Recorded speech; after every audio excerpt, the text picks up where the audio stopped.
নমস্কার বন্ধুরা, আমি আপনাদের কাছে আবার এসেছি একটা রেসিপি নিয়ে। আপনারা দেখবেন এটা বোয়াল মাছের ভাপা। এখানে বোয়াল মাছ নেওয়া আছে। আমি লবণ, হলুদ, লঙ্কার গুঁড়ো, তেল, কাঁচা সর্ষা তেল দিয়ে মেখে রেখেছিলাম প্রায় 1 ঘন্টার মতন। এটা দিয়ে আমি আজকে সর্ষা দিয়ে ভাপা বানাবো, সর্ষা দিয়ে। আর সেই জন্য সর্ষা বেটে রেখেছি। এখানে জিরা আর ধইনা লঙ্কার গুঁড়ো পেস্ট করে রেখেছি। এখানে হলো কাঁচা লঙ্কা, 4-5টা রসুনের কোয়া, টমেটো একটা পেস্ট করে রেখেছি। এবার রান্নাটা করি, আপনারা দেখেন। কিছুটা গরম হয়ে গেছে, আমি এখন সর্ষার তেল দিয়ে দিচ্ছি এর ভিতরে। দিয়ে ছোট চামচের 1 চামচ আমি গোটা জিরা দিলাম।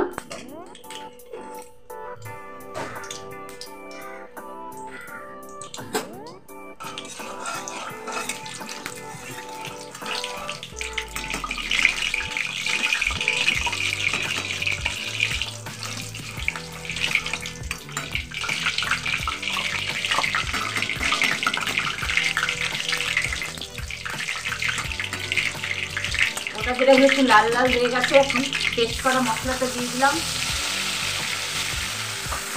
একটু নেড়ে চেড়ে নেব।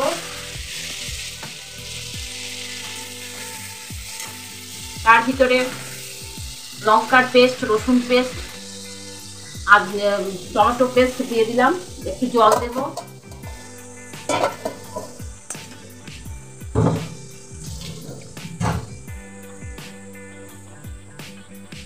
এক চামচের মতো হলুদ গুঁড়ো দিব, হলুদের গুঁড়ো।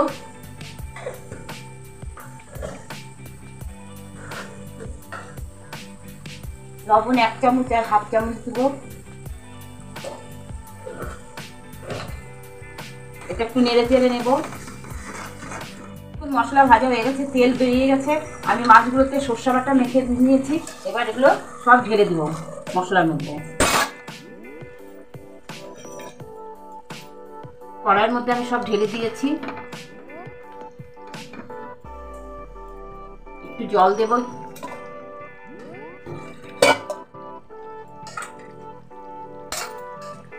গাবলাটা ধুয়ে একটু জল দিলাম, দিয়ে ঢেকে দেবো 5-6 মিনিটের জন্য ঢেকে দেবো। আর একটু জল লাগবে। এবার ঢেকে দিলাম। এবার 10 মিনিট হয়ে গেছে, ঢাকনাটা খুলে নিলাম, নিয়ে ঢেলে নিব একটা পাত্রে। দেখেন কি সুন্দর হয়েছে কালারটা, দেখেন উপরে তেল ভাসছে। এই দেখুন ঢেলে নিয়েছি, কালারটা কি সুন্দর হয়েছে না? এরকম করে রান্না করে একদিন খেয়ে দেখবেন।